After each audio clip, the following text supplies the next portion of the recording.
Yo, what's up mga ka-cottage, magandang hapon po sa ating lahat. Yan, so nandito pala tayo sa may Davao River at itong Bolton Bridge mga ka-cottage. At itong ginagawa nilang dike. Yan. So dito banda nagkonekta pala sa kabila mga ka-cottage. Ganito pala yung estilo po ng kanilang ginagawang dike, yan oh. So akala ko dito banda ay open, pero tama pala, may ginagawa pala silang tawag nito yung box culvert. Magdudugtong po yan hanggang doon sa unahan mga ka-cottage.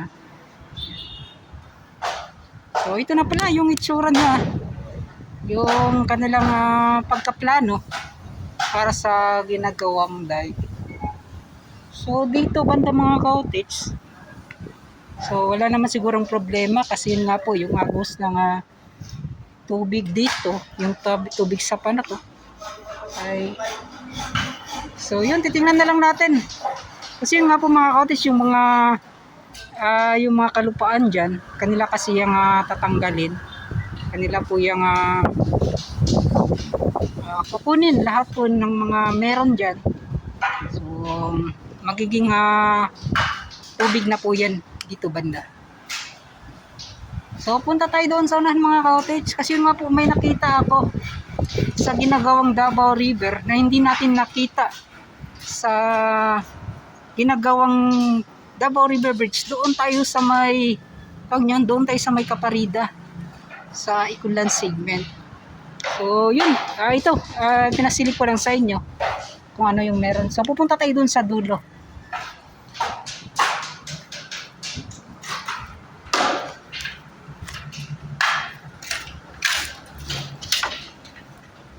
So tamang-tama pa, alas 3 pa naman mga ka-cottage. Yan no, parang binungkalatan nila, tinanggalatan nila yung dito banda. Kasi nga po dito banda ay puro po mga lupa. Yan.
Yan no.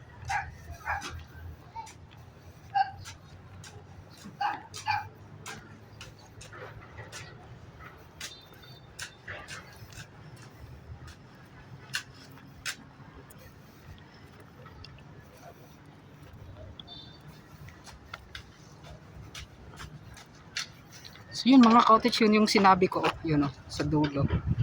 Yan. So yun, napakahaba na pala yun ng kanilang pagtambak sa ginagawang Davao River Bridge. So pupuntahan natin yun, medyo malayo-layo pa mga ka-cottage. So tsaga-tsaga lang muna ngayong araw. Pauwi na sana ako. Pagdaan ko doon sa taas sa may Bolton Bridge, tiningnan ko na kulang pala yung kulang po yung impormasyon na nakuha natin doon kasi yun nga po doon po sa may Kaparida kasi hindi na po kasi makakapasok lahat ng mga residente na hindi po yung mga nagtatrabaho doon sa ginagawang Davao River Bridge.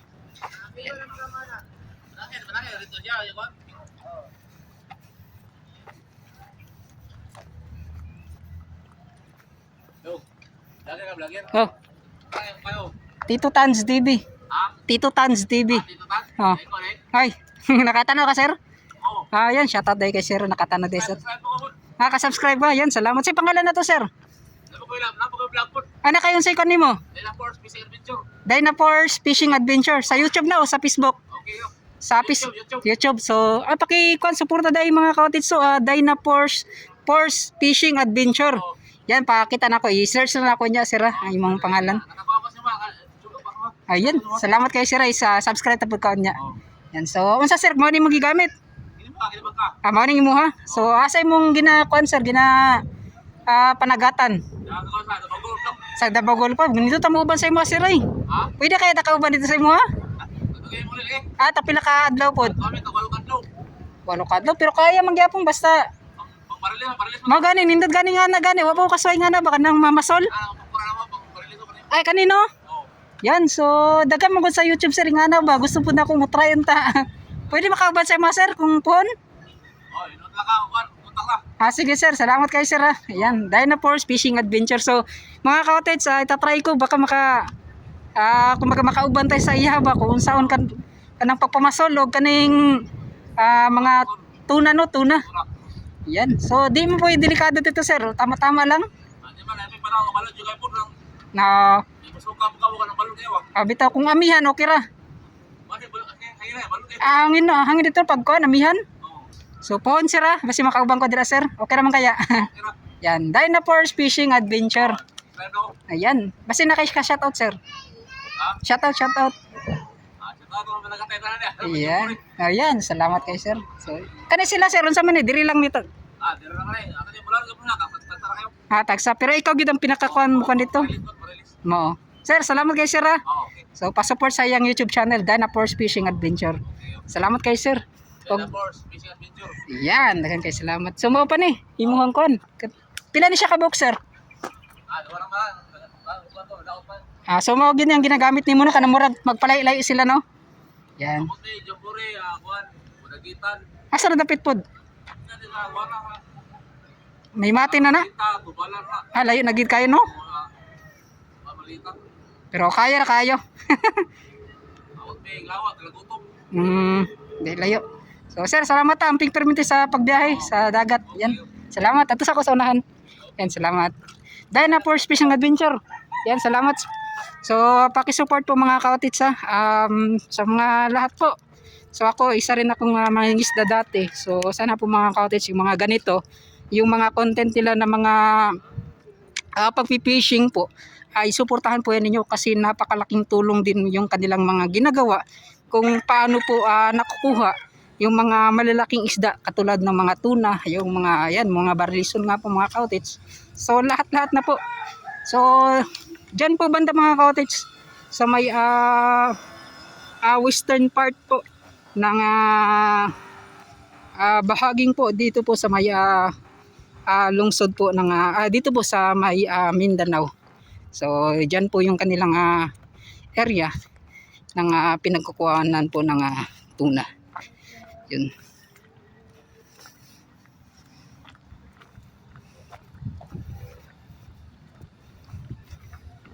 So tama ba west? Dito west mga ka-otits no?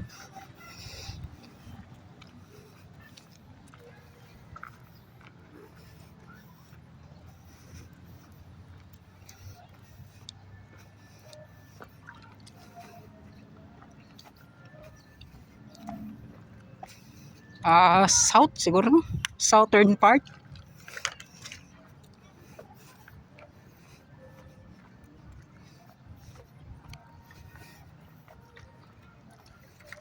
So ito na nga po mga ka-otits at sobrang init ng panahon. So dito banda mga ka-otits, ito yung pinakita ko dati sa inyo, yung kulay violet ata na ano yun, yung okra. Sayang wala si sir, hingi sana ako ng seeds nun mga ka-otits. Sir, shout out. Shout out na sir. So kita-kits tayo doon sa dulo mga ka-otits yan o, malapit na. So yun mga ka-otits, so kita po ninyo yung isa sa mga hindi natin nakita sa pag-update. So ngayong araw mga ka-OTs, pupuntahan ko light. So tatry ko, baka mabutan pa ng oras. Pupunta tayo doon sa may Bukana. Ipapasilip natin yung area na yan na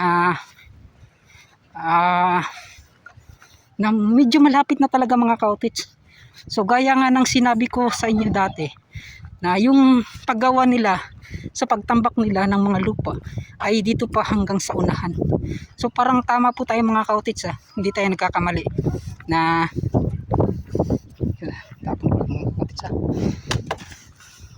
hindi tayo nagkakamali sa ating sinabi na yung poste po, 5 poste, dito lang gagawin. So hindi na po punta pa or gagawan pa ng poste hanggang doon sa unahan. So dito lang yung banda kasi 5 poste lang po yung kanilang gagawin sa ginagawang Davao River Bridge. So kita pa rin yung mga cottage. So mas lalapitan pa natin. Punta tayo doon sa dulo.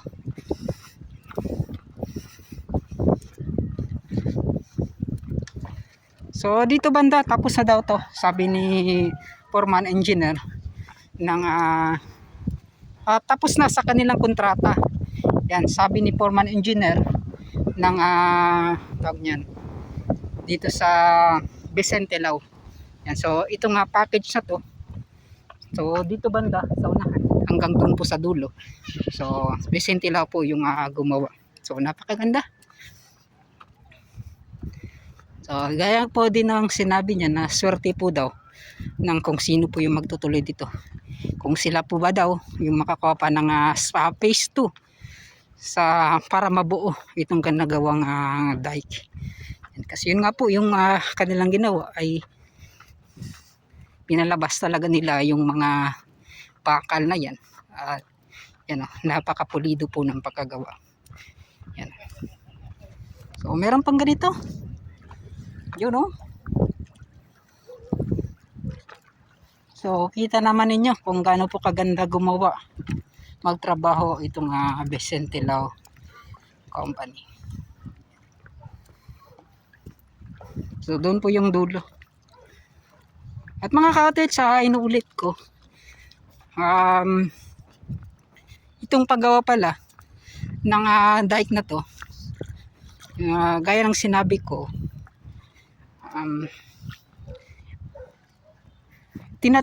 transfer pala ng DP sa city government yung parang pondo ata. So which is yung magtutuloy-tuloy nito ng pagtatrabaho ay yung city government na po. So sila na po yung siguro yung gagawa ng paraan kung kaninong mga kontraktor na mabigyan po ng proyekto na to. Yan, so ganun. Yan po kasi yung nasabi ni foreman na nagtatrabaho nitong dike. Yan. So medyo malayo siya mga ka-OTs. Yan. Wow, di natin naasahan na dito banda ay makikita natin itong mahabang pagtambak nila. Yan. Mas makikita pa natin yung mga cottage kapag makapunta tayo doon sa may, ang tawag niyan, dyan sa may dulo, dyan sa itong Bukana segment. So mas tatry natin, baka mga cottage makakuha tayo ng update, di natin alam, baka may ginawa na rin dito sa may Bukana part 2. Yan.